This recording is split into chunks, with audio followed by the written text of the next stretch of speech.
afraid to fail. I mean, don't make foolish mistakes, but don't be afraid to fail because you learn so much from that. So I'm going to ask you, what would you say is the most important thing you've learned?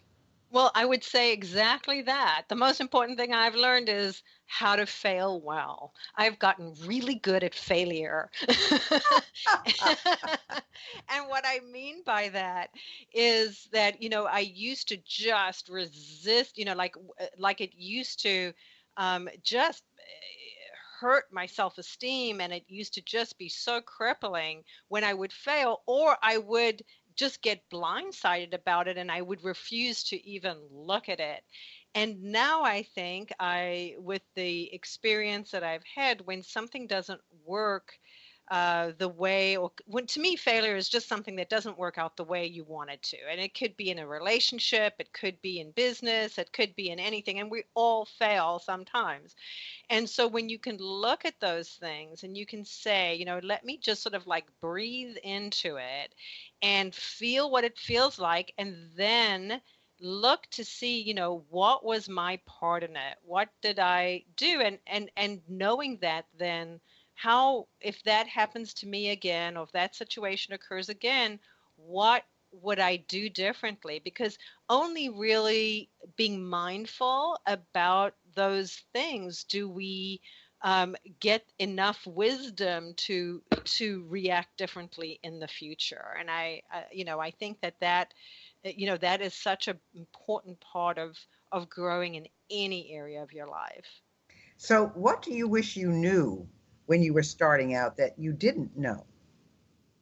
Um, well, um, I think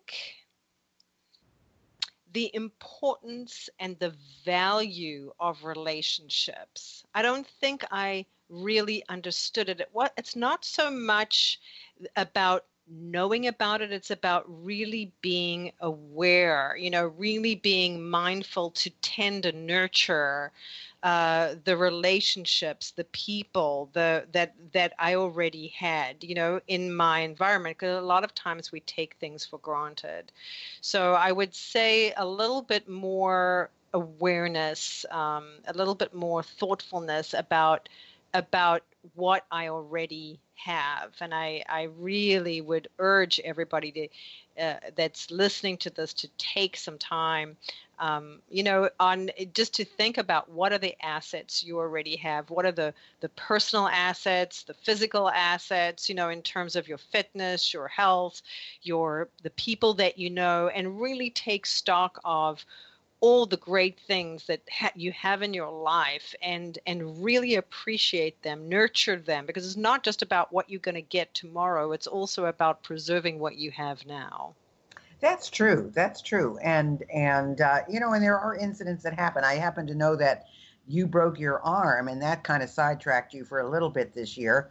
And you've got to have enough going on and enough systems in place that things go on without you, because there are going to be things that happen to you that you have to, you just don't count on. Right. But you are a coach, and coaching 20 years ago was not coaching what it is today. So there are a lot of different kinds of coaches out there. How do you differentiate yourself from the other thousands that are calling themselves coaches as well? Well, my focus these days is on freespeakerbureau.com, where I help experts and advisors actually get speaking opportunities.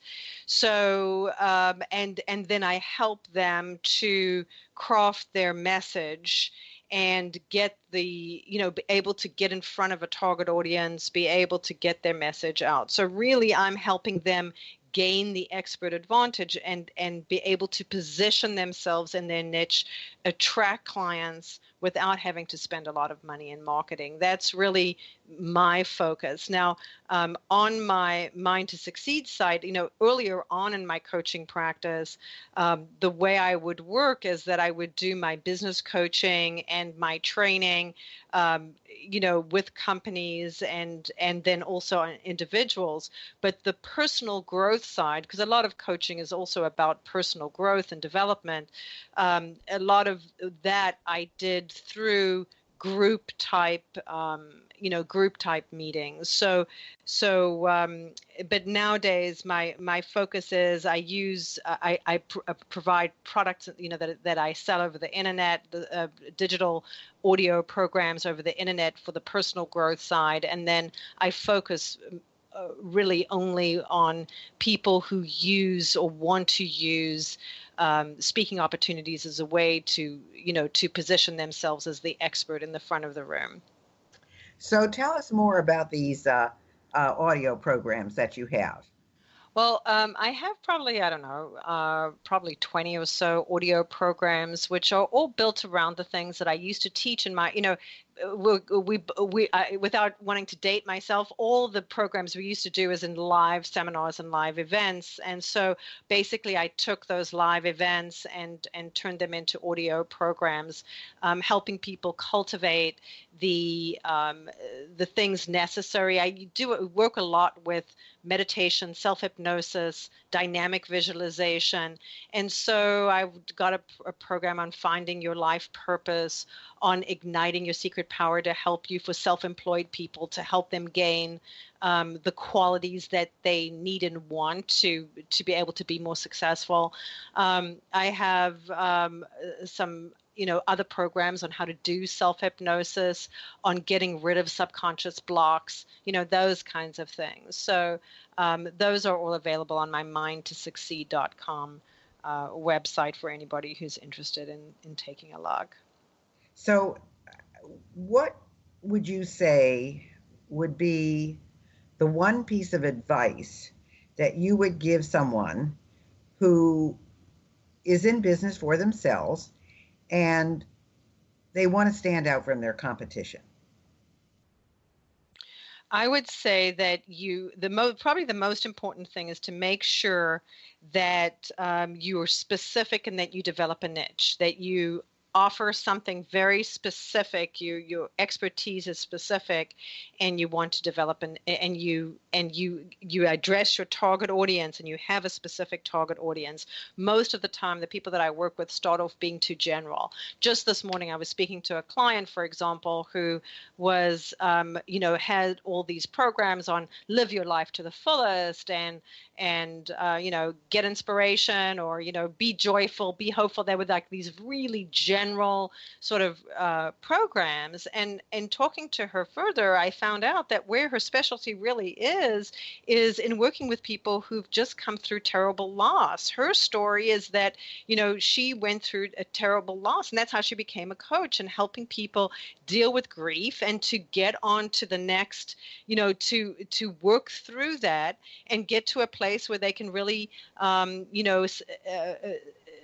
get beyond that loss and grief to creating a life that they want. And so once we were able to work into that level of specificity, she's going to be able to be very, very successful, because that's a market that we know where they are, how to reach them, how to reach those spheres of influence, and deliver a message that is specifically targeted to them. Most people are just way too all over the place and not specific enough. You are 100% correct there. Correct. Well, now we're coming to a close. We only have basically a minute left. So I want to give your website. So they would go to mindtosucceed.com. And also you have another one, Free Speaker Bureau. That's speaker without the S. freespeakerbureau.com. That's the best way to get in touch with you. Is that right? Yeah, that would be a good way to get in touch with me. Thank Fantastic. You. Well, it's been a wonderful, wonderful interview, Mandy. And I know that if people just listen to this and really take into their spirit and their mind what you have said, they will not be afraid to go out and try something new, but they will also go out with a good head on their shoulders. So that's important. So people, if you really want to find out what Mandy's all about, go to freespeakerbureau.com and mindtosucceed.com. And Mandy, I want to thank you for being with us today. It's been a pleasure. And I just wish you the best in the future. Thank you so much, Gail. To your success.